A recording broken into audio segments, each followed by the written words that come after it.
Վրաստանն ամբողջությամբ արգելել է Ռուսաստանի և Բելարուսի քաղաքացիներին երկրից ավտոմեքենաների արտահանումը, հայտնել են Վրաստանի ներքին գործերի նախարարության ծառայությունների գործակալությունից։ Մենք հաստատում ենք, արգելքը ուժի մեջ է մայիսի 15-ից, եղել է համապատասխան հարցի պատասխանը։ 2023 թվականին Թբիլիսին արգելել էր ԱՄՆ-ից և Եվրամիությունից ներմուծված մեքենաների վերարտահանումը Ռուսաստան և Բելարուս, այդպիսով միանալով այն պատժամիջոցներին, որոնք վերաբերում են 1,9000 խորանարդ սանտիմետրից ավելի շարժիչի ծավալ ունեցող մեքենաներին, ինչպես նաև բոլոր տեսակի էլեկտրական և հիբրիդային մեքենաներին։ Սակայն վրացական իշխանությունները չեն սահմանափակել ռուսներին և բելարուսներին մեքենաներ արտահանել այլ երկրներ։ Հիմա այս հնարավորությունը նրանց համար փակ է։ Ռուսաստանն ու Ուկրաինան գերիների խոշոր փոխանակում են իրականացրել, հայտարարել է ԱՄՆ նախագահ Դոնալդ Թրամփը։ Ռուսաստանի և Ուկրաինայի միջև խոշոր գերիների փոխանակումը հենց նոր ավարտվեց։ Այն ուժի մեջ կմտնի մոտ ապագայում, շնորհավորում եմ երկու կողմերին բանակցությունների կապակցությամբ, ասել է Թրամփը։ Նա չի հստակեցրել, թե արդյոք սա փոխանակում է 1000-ի դիմաց բանաձևի հիման վրա։ Նախօրեին ՌԴ նախագահի մամուլի քարտուղար Դմիտրի Պեսկովը հայտնել էր, որ Ռուսաստանը Ուկրաինայից ստացել է այս բանաձևով փոխանակման պատասխան ցուցակ։ Մայիսի 23-ին քաղաքացիական պայմանագիր խմբակցությունը ազգային ժողովում հանդիպել է ֆինանսների նախարար Վահե Հովհաննիսյանի հետ։ Տեղի ունեցել նախնական քննարկում 2026-ից 28 թվականների միջնաժամկետ ծախսերի եւ նախատեսվող քաղաքականությունների շուրջ։ Բերդ համայնքի սահմանամերձ Մովսես գյուղի բնակիչները անցած գիշեր մայիսի լույս 23-ի գիշերը հրաձգային զենքերի ձայներ են լսել։ Այս մասին հայտնել է լրագրող Ոսկան Սարգսյանը։ Մովսեսի բնակիչները հայտնել են, որ մայիսի 23-ի գիշերը խոշոր տրամաչափի գնդացիրների կրակահերթի ձայներ են լսել։ Դրանցից հետո ավելի փոքր տրամաչափի զենքերի։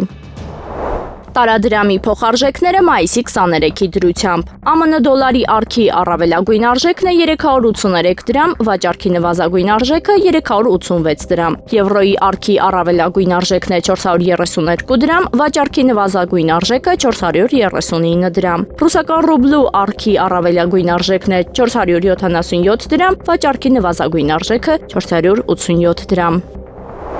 Եվրոպական երկրները հայտարարել են Ուկրաինային ռազմական օգնության նոր փաթեթների մասին, ներառյալ հնացած տեխնիկան եւ զինամթերքը։ ՌԻԱ Նովոստի փոխանցման մատակարարումների հիմնական մասը Ավստրալիայից շահագործումից հանված M1A1 Abrams տանկերն են եւ Բելգիայից հակաօդային պաշտպանության համակարգերը, սակայն ԱՄՆ-ն դեռ չի հաստատել լրացուցիչ ռեսուրսների հատկացումը։ Ավստրալիան Ուկրաինային նվիրաբերում է 59 M1A1 Abrams տանկ, որոնք արտադրվել են 1970-ականներին եւ արդիականացվել են 1990-ականների ստանդարտներին։ Տրանսպորտային միջոցներից հանվել են տեխնիկայի մի մասը, ինչը նվազեցնում է դրանց մարտունակությունը։ Նախկինում նմանատիպ տանկերն Ուկրաինայի զինված ուժերն օգտագործել են որպես շարժական հրետանի անօդաչու թռչող սարքերի նկատմամբ խոցելիության պատճառով։ Բելգիան հատկացրել է 20 Kserber հակաօդային պաշտպանության համակարգ, 16000 փոքր զենք եւ զրահատեխնիկա 1 միլիարդ եվրո արժողությամբ։ Իտալիան մատակարարում է 155 մմ արկեր, 400 M113 զրահափոխադրիչներ եւ SAMT հակաօդային պաշտպանության համակարգեր։ Լեհաստանը կենտրոնացել է զինվորականների պատրաստման եւ մնացած խորհրդային MiG-29 կործանիչների տեղափոխման վրա։ ԱՄՆ-ն բախվում է Patriot համակարգերի պակասի, նույնիսկ ՆԱՏՕ-ի կարիքների համար։ Բանակցությունները Իսրայելից մեկ կայանք փոխանցելու շուրջ շարունակվում են, ասել է ԱՄՆ պետքարտուղար Մարկ Ռուբիոն։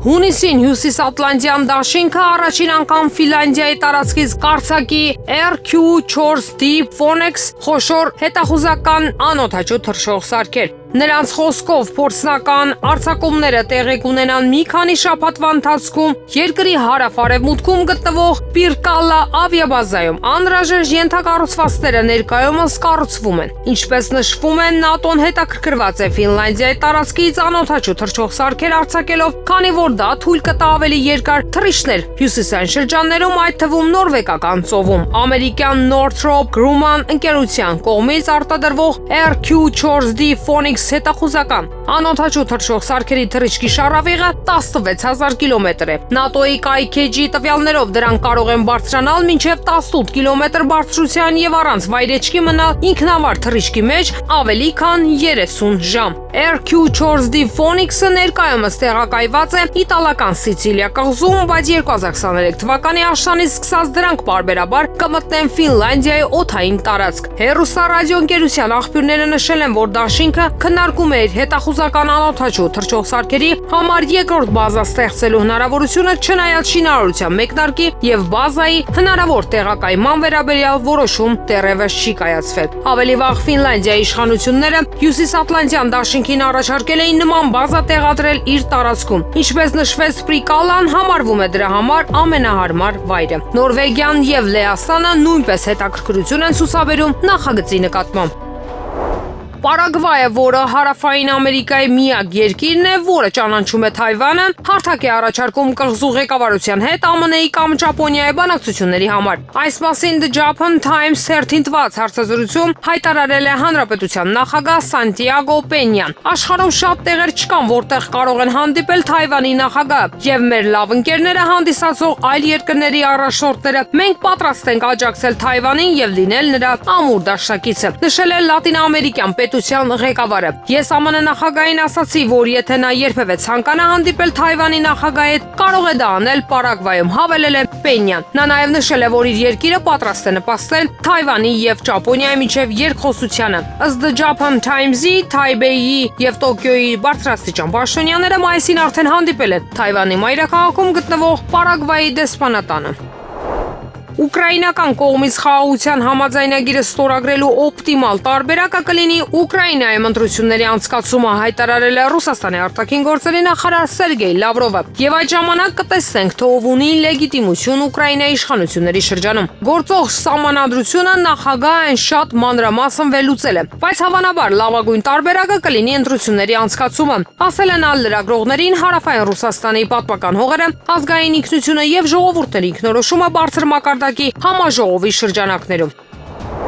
Ուկրաինայի հատուկ ծառայությունները օպերատիվ գործունեություն են իրականացնում Հունգարիայի տարածքում եւ տեղական ընդդիմությանն օգտագործում են Եվրամիությանն Ուկրաինայի անդամակցության գաղափարն առաջ մղելու համար։ Այս մասին հայտարարել է Հունգարիայի վարչապետ Վիկտոր Օրբանը։ Նրանց հատուկ ծառայությունները Հունգարիայի տարածքում օպերատիվ միջոցառումներ են իրականացնում, որպեսզի ինչ-որ կերպ ստիպեն հունգարական կառավարությանը նման որոշում կայացնել, ասել է քաղաքական գործիչը։ Միևնույն ժամանակ նա նշել է, որ ուկրաինացի գործակալները փորձում են մոբիլիզացնել հունգարական ընդդիմությանը հասարակական կարծիքի վրա ազդելու համար։ Խոսնակի խոսքով դրա համար Կիևը լուրջ ռեսուրսներ կգործարկի։